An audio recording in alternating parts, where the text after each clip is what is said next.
Bienvenue à notre classe de français juridique pour les Cambodgiens.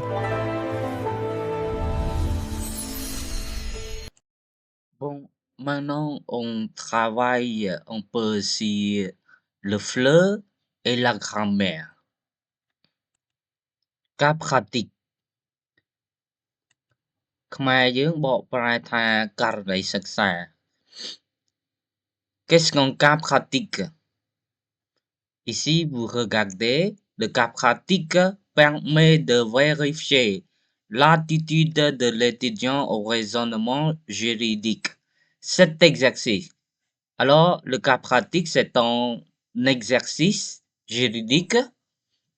Alors, cet exercice se présente sous forme d'une petite histoire qui met aux prises plusieurs protagonistes et qui débouche sur un litige qu'il faut résoudre.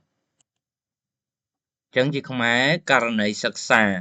ករណីសិក្សាអនុញ្ញាតឲ្យគេនឹងផ្ទៀងផ្ទាត់សម្បទារបស់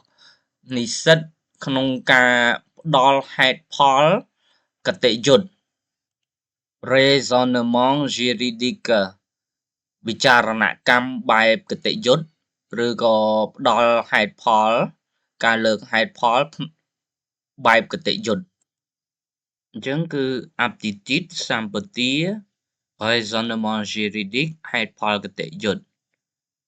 permet មកវា pronominal វាគឺ permettre à quelqu'un de faire quelque chose អនុញ្ញាតឲ្យអ្នកណាម្នាក់ធ្វើអ្វីមួយ permettre à quelqu'un de faire quelque chose permet de vérifier l'aptitude de l'étudiant អញ្ចឹងគឺការ practice នឹងឬក៏ករណីសិក្សាអនុញ្ញាតឲ្យគេផ្ទៀងផ្ទាត់សម្បទារបស់និស្សិតចំពោះការផ្ដល់ហេតុផលគតិយុត្តលំហាត់នេះបង្ហាញក្នុងទម្រង់ជារឿងរ៉ាវតូចមួយដែលមានតួអង្គហើយនឹងបញ្ហារបស់តួអង្គជាច្រើនហើយដែលជាលំហាត់ផ្ដោតលើវិវាទមួយដែលត្រូវដោះស្រាយនិយាយទៅគឺការ practice នេះគេឲ្យរឿងរ៉ាវអង្គហេតុមកយើងហើយយើងផ្ដល់ raisonnement juridique អំណះអំណាងឬក៏ហេតុផលគតិយុត្តបង្ហាញមាត្រាគាំទ្រចំពោះអំណះអំណាងរបស់យើងចំពោះអង្គហេតុដែលបានកើតឡើងហើយទាញធ្វើអនុមានរួមអនុមានញែកចឹងទៅបាទធ្វើ syllogisme អញ្ចឹង déduction induction ដើម្បីclasser អង្គហេតុនឹងទៅអង្គច្បាប់ហើយទាញរកខុសរកត្រូវអញ្ចឹងมันមានសាស្ត្រាចារ្យល្បីមួយគាត់និយាយថា faire du droit c'est de montrer la capacité de raisonner en utilisant les raisonnements juridiques រៀនច្បាប់គឺបង្ហាញសមត្ថភាពក្នុងការផ្ដល់ហេតុផល raisonner ដោយប្រើហេតុផលបែបគតិយុត្តហើយវិធីសាស្ត្រដែលគេច្រើនតែប្រើភ្ជាប់ជាមួយវាដើម្បីពិចារណារកហេតុផលគតិយុត្តហ្នឹងគឺអនុមានរួមអនុមានញែកជាពិសេសគឺប្រើប្រាស់វិធីសាស្ត្រនៃការផ្ដល់ហេតុផលបែបគតិយុត្តមួយដែលបារាំងគេហៅថា syllogisme juridique គឺទាញហេតុផលចេញអំពីវិធានច្បាប់គោលមួយដែលគេហៅថា majeur ធៀបជាមួយឬក៏យកការអនុវត្តវិធានច្បាប់ចំពោះអង្គហេតុមួយហ្នឹងធៀបជាមួយនឹង majeur ហ្នឹងដែលវិធានច្បាប់ដែលអនុវត្តចំពោះអង្គហេតុមួយហ្នឹងគេហៅថា mineur អញ្ចឹង majeur mineur ហើយទាញរកជាការសន្និដ្ឋានថាត្រូវខុសបាទស្របឬមិនស្របរដ្ឋធម្មនុញ្ញមានបញ្ហានិច្ចានុគោលភាពឬយ៉ាងណាហ្នឹងបាទនេះ syllogisme juridique នេះគេប្រើច្រើនហើយដើម្បីផ្ដល់ raisonnement juridique ហេតុផលគតិយុត្តហ្នឹងក៏យើងអាចប្រើប្រាស់វិធីសាស្ត្រនៃការបកស្រាយបាទនានាវិធីសាស្ត្រនានានៃការបកស្រាយច្បាប់ការបកស្រាយរដ្ឋធម្មនុញ្ញជាដើមអញ្ចឹងអនុមានញែកយើងអាចហៅថាជា déduction អនុមានរួមគឺ induction អនុមានរួមន័យរបស់វាគឺទាញពីករណីពិសេសទៅបង្កើតជាករណីទូទៅឬក៏ទ្រឹស្ដីជាចំណេះដឹងទូទៅមួយចំណែកអនុមានញែកវាបញ្ច្រាស់មកវិញគឺវាទាញអំពីករណីឬក៏ទ្រឹស្ដីអំពីច្បាប់ដែលមានលក្ខណៈទូទៅហើយវាទាញទៅរកករណីពិសេសមួយវិញទាញពីទូទៅទៅរកករណីពិសេសចំណែកឯអនុមានរួមទាញពីករណីពិសេសទៅរកករណីទូទៅដែលបង្កើតជាច្បាប់ជាទ្រឹស្ដីជាចំណេះដឹងទូទៅណាមួយដោយឡែក syllogisme juridique វាមានអង្គ3វាមាន majeur ច្រើនតែជាវិធានច្បាប់គោលហើយទី2ធាតុទី2គឺ minor ពាក់ព័ន្ធនឹងការអនុវត្តវិធានច្បាប់ចំពោះអង្គហេតុមួយហើយនឹងធាតុទី3គឺ conclusion ហើយកម្មវត្ថុនៃ syllogisme នេះគឺឈានទៅរកបាននៅដំណោះស្រាយគតិយុត្តមួយបែបតក្កវិទ្យា logic ហើយជាដំណោះស្រាយគតិយុត្តមួយដែលត្រឹមត្រូវបាទទាញចេញអំពីប្រភពទាំងពីរគឺ majeur ហើយនិង minor ហ្នឹង Maintenant on continue sur la langue et sur la grammaire un petit peu. Un soir qu'il était au restaurant en présence de quelques amis, Alain a vendu sa moto à son ami Laurent pour un prix de 1600 euros. Ici, le temps c'est au passé. Ici, c'est l'imparfait. Et ici, c'est au passé composé. Pourquoi imparfait? Parce que pour décrire le fait, on fait la description. Un jour, on fait la description d'un fait dans le passé. Alors, le temps, c'est à l'imparfait. Et a vendu, c'est au passé composé. Pourquoi c'est au passé composé? Parce que on fait la description de l'action. C'est pour exprimer une action déterminée, pointue, finie, une action finie dans le passé. Alors c'est au passé composé. Imparfait, c'est pour la description des faits dans le passé. Bonjour à tous. Maintenant, on voit un point de grammaire. C'est l'utilisation de l'imparfait. Bon, normalement, l'imparfait alors est utilisé pour exprimer une action habituelle dans le passé.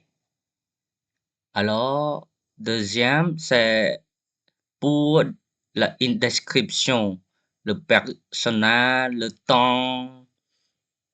la météo, l'état d'esprit, le lieu, etc. On utilise aussi l'imparfait pour exprimer une action de durée indéterminée. On utilise l'imparfait aussi pour exprimer une action interrompue par une autre action. Plutôt, c'est au passé composé. Dans notre cours, je vous ai dit que on emploie l'imparfait pour faire une description de personnage, d'une situation le lieu, l'état d'esprit et la météo. Et dans notre texte de cours, je vous ai dit que l'on emploie un parfait pour exprimer, pour faire la description, d'une action dans le passé. C'est dans le deuxième point ici. អញ្ចឹងតោះយើងមើល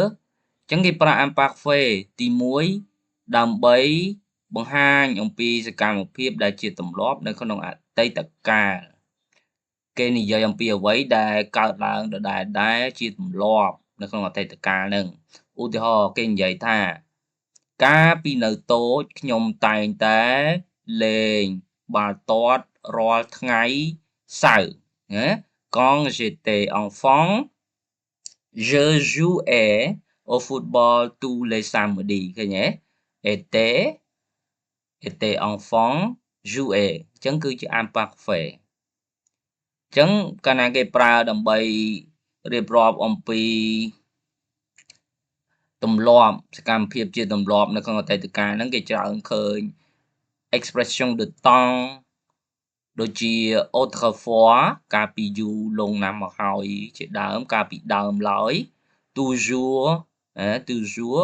habitude តែងតែរាល់ថ្ងៃ souvent ញឹកញាប់តែងតែ chaque jour ណាកាលពីថ្ងៃមួយឬក៏រាល់ថ្ងៃ tous les semaines tous les matins tous les samedis tous les matins រៀងរាល់ព្រឹកអញ្ចឹងទី2គេប្រើ imperfect ហ្នឹងដូចនៅក្នុងអត្ថបទសិក្សារបស់យើងគឺគេដើម្បីរៀបរាប់អំពីតួអង្គអំពីទីកន្លែងអំពីស្ថានភាពគំនិតអំពីបរិយាកាស météo ជាសែនជា description ជាឆាករៀបរាប់អំពីទិដ្ឋភាពនៃឆាកអីអញ្ចឹងបាទអំយ៉ង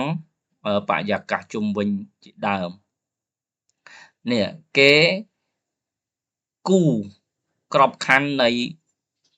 សកម្មភាពអញ្ចឹងគេអត់រៀបរាប់ផ្ដោតលើសកម្មភាពគេនេះអ្វីដែលជាជុំវិញសកម្មភាពអំពីតួអង្គអំពីទីកន្លែងអំពីព្រៃឈើ météo អំពីបរិយាកាសអំពីធាតុអាកាសអញ្ចឹងណាអញ្ចឹងឧទាហរណ៍គេថាចេះមេឃស្រឡះល្អព្រះអាទិត្យបានរះហើយបក្សីសត្វស្លាបទាំងឡាយកំពុងតែច្រៀងសប្បាយនាងនារីម្នាក់នោះស្លៀករ៉ូបពណ៌ខៀវហើយមើលទៅហាក់ដូចជាសប្បាយនៅពេលហ្នឹងឃើញទេ le cadre de l'action ណាអញ្ចឹងទូតាគូរំពេចនោះមានស្ដេចមួយអង្គសង្ហាបានចូលមកក្បែរគាត់អីអញ្ចឹងដល់ពេលអានេះបន្ទាប់មកអីអញ្ចឹងឃើញទេវាជា action définie action qui couple អញ្ចឹងវាទៅជា passé composé គេប្រើអញ្ចឹងimparfait il faisait beau le soleil brillait les oiseaux chantaient elle portait une robe bleue et semblait heureuse អញ្ចឹងទី3គេក៏អាចប្រើ imperfect ដើម្បីបង្ហាញសកម្មភាពដែលមានរយៈពេលមិនទាន់បញ្ចប់មានន័យថាសកម្មភាពហ្នឹងកំពុងតែបន្តឧទាហរណ៍គេនិយាយថាវាកំពុងតែដេកឃើញទេកំពុងតែដេកនៅពេលដែលខ្ញុំបានចូលមកដល់អញ្ចឹងគេចង់ថាសកម្មភាពកំពុងតែដេកហ្នឹងកំពុងតែបន្តនៅខណៈពេលដែលសកម្មភាពជាក់លាក់មួយបានមកកាត់ផ្ដាច់គឺ je suis rentré អញ្ចឹងណាតារាកំពុងតែដេកអញ្ចឹងដល់ពេលក៏អត់តន់ភ្ញាក់ទេខ្ញុំក៏ចូលមកអញ្ចឹង action វាអញ្ចឹងគេប្រើ imperfect ដើម្បីនេះ il dormait quand je suis rentré ដើម្បីបង្ហាញសកម្មភាពមួយដែលកំពុងតែបន្ត